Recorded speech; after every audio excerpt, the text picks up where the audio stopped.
An Amprex build? Hold on a second, this isn't 2018, what are you doing? Well, about that...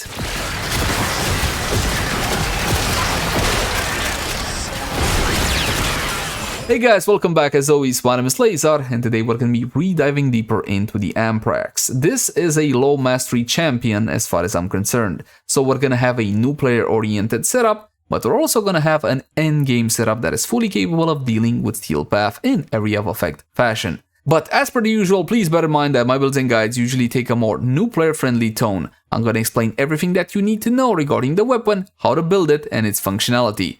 But in case you're a veteran and you already know most of the stuff, you can either skip ahead or have a bit of patience. And with that out of the way, let's jump into the Amprex. Let's begin by checking out how the weapon handles without any mods equipped. And for that, just a couple of our usual free shots. The Amprex is a beam weapon that chains 2 additional targets, 4 additional targets, but the primary beam length is 18 meters by default, so you got yourself plenty of range. You see, while the arcing is fantastic to additional targets, you gotta keep in mind that every time the beam arcs, you're gonna be losing 50% of that damage. So, your initial beam will be doing 100% of the damage, the first jump 50%, the next jump 50% of that, and so on and so forth. You can build punch through on the weapon to get the main beam to go for multiple targets, but you will not be getting additional jumps. Only 4 jumps plus whatever targets your main beam hits. So bear that one in mind. When it comes to usability, there's really not a whole lot you can complain when it comes to the Amprex. You got a pretty beefy magazine at a whopping 100 and a huge magazine reserve, unlike the Ignis Wraith, for example. There's no recoil here, so basically the usability is absolutely fantastic.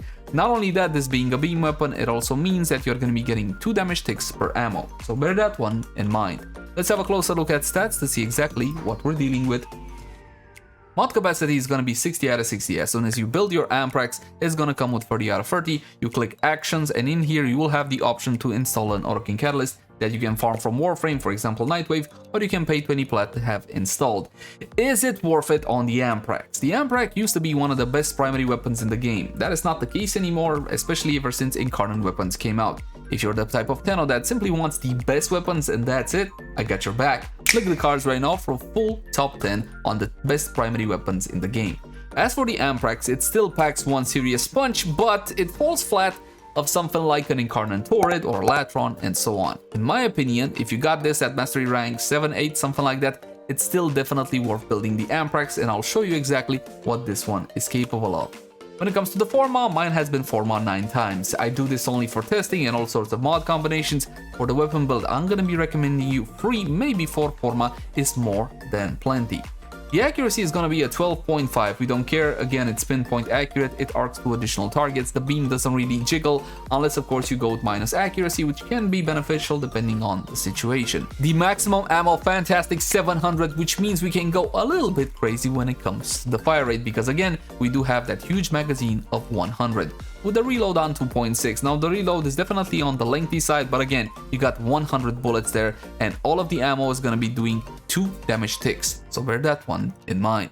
Fire rate of 60, which is decent, magazine of 12, you guys know is alarming on this one, Riven disposition of 2 little balls. This is the worst Riven disposition possible, and that's because it's right on the edge of being worth it. Is it worth you going and spending thousands of plat on a Amprex Riven? Definitely not, there are more powerful weapons out there. However, if you want to get a Riven, you can still get something worthwhile, something like multi-shot critical damage or something of the sort. Trigger held, and when it comes to the damage, you got critical chance of 32% by default. The highest base critical chance of all weapons in Warframe is something like 50% if I remember correctly, so this one is definitely above average, just like the critical multiplier at 2.2x. Status chance 22%, and the default damage is gonna be electricity, pure electricity, so that's pretty much an advantage, especially if you consider whispers in the wall content, where we're gonna be needing corrosive and radiation, and electricity can be made into both. Now, let's have a look at a standard rudimentary entry-level setup. Damage restoration, multi-shot with split chamber, critical chance and critical damage through the use of critical delay and vital sense. If you don't like the negative aspect, the negative fire rate of critical delay, then you can use point strike with 150% crit chance. The thing is, when you have a weapon that has a huge magazine such as the Amprex with 100, an easy way to increase your DPS, KPS, etc. is simply to throw more fire rate at the problem, which is why we have vile acceleration with 90% fire rate and minus 15% damage. Now that minus 15% damage might sound a bit more scary than it actually is. It simply takes 15% away from your restoration.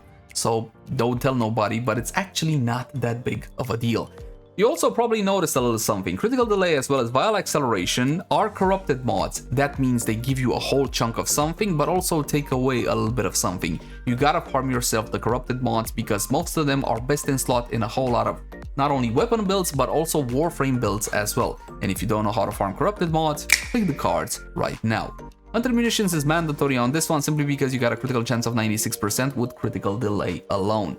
Plus we got the 2 vital mods, the 90 mods, prime cryo rounds and infected clip. Of course, if you got the prime variant, simply use the prime variant instead.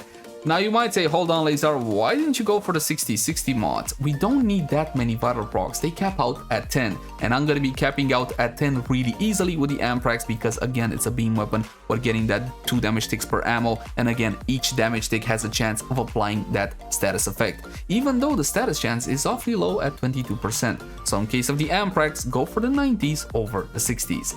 In the XL slot, you can go for a bunch of things, but obviously best in slot is gonna be Sinister Reach with 12-meter beam length. So you're going from 18 all the way to 30, which is absolutely insane.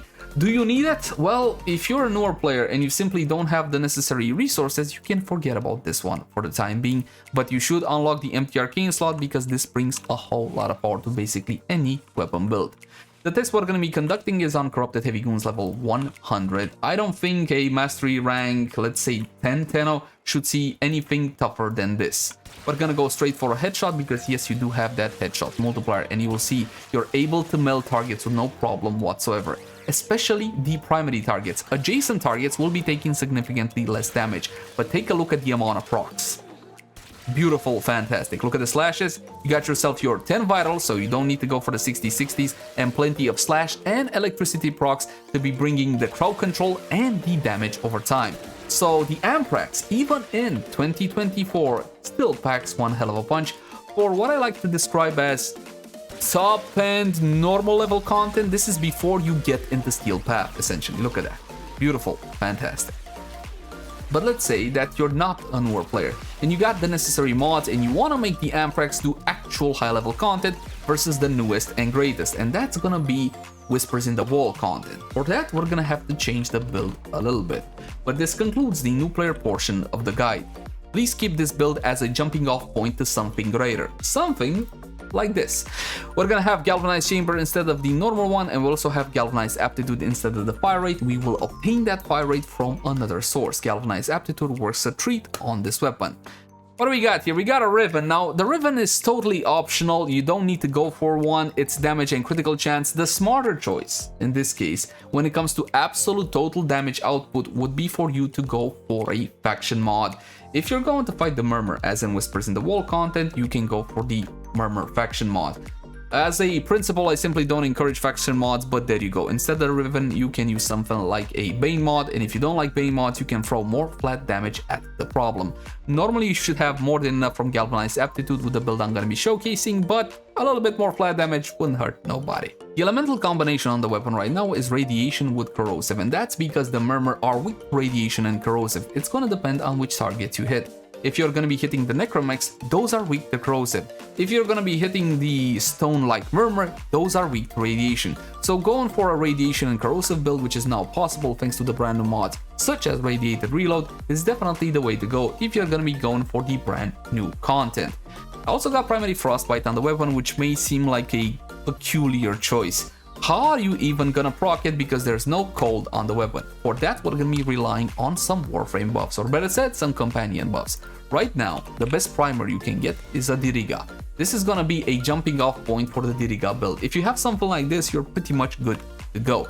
As for the build on the Hellstrom, which is the best primer in the game right now, for the Diriga, you're looking at something like this if you're gonna be proccing Primary Frostbite. You can switch the cold element on this one for a toxin element if you want to go for Primary Blight instead. My recommendation for you, especially considering we are buffing a beam weapon, is to go for Frostbite because you got higher level of multi-shot on that buff. Now there's one thing that's missing on the build. Did you notice what?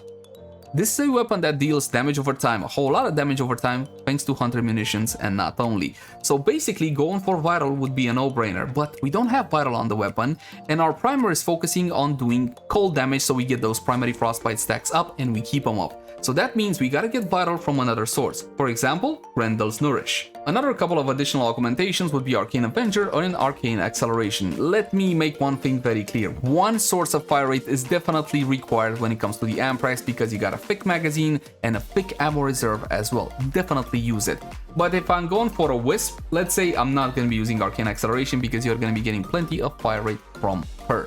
Rokulervin, and we're gonna be spawning 10 Hallowed Vein as well. The Rokulervin are gonna be susceptible to corrosive damage and puncture, as you can see, 50%, 75%. As for the Hallowed Vein, these will be taking 75% more damage from radiation, 50% from puncture, and 50% extra from electricity damage. Keep in mind that Hallowed Vein do have those damage mitigation mechanics.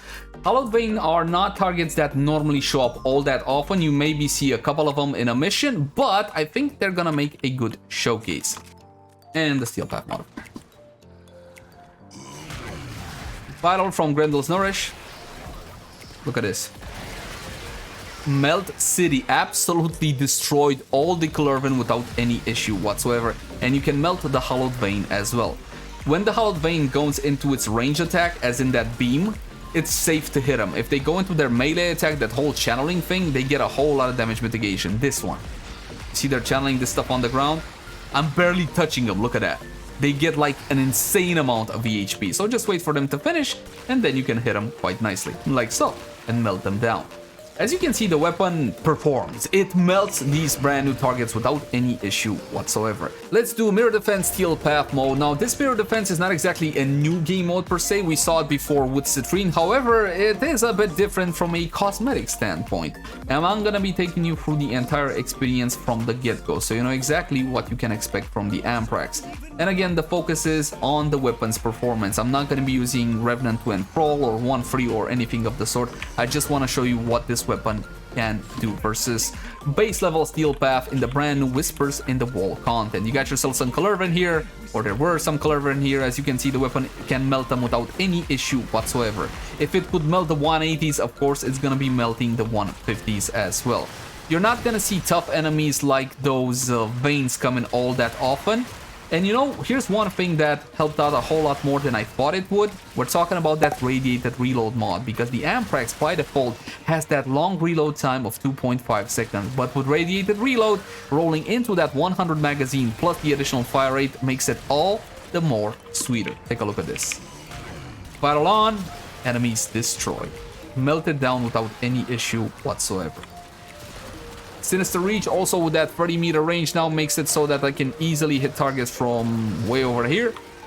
You get that arcing damage, which again isn't exactly the highest, but it's still good enough to apply a whole lot of crowd control to your targets through those electricity procs, and they're already end primed to be killed thanks to the vital application from Grendel's Nourish as well. Honestly, not a whole lot more I can say about the performance of the Amprex. Now granted, you can say that, listen Leyzar, the turret can do a whole lot better. Absolutely, sure. The turret can do significantly better, but the turret is on another playing field. It's an incarnate weapon. And of course the Latron and the Braton and the Burston, etc, etc. But that does not mean you cannot wholeheartedly melt the brand new content with a classic weapon, a classic old school kin like the Amprex. If this is your favorite weapon, rest assured, you can not only make it work, but it can take you through the brand new content without any issue whatsoever. It's Violence. There he is, here he comes. Dodging out of the way. Come here. Melted the shield and melting everything else, and there he goes. So much for Violence.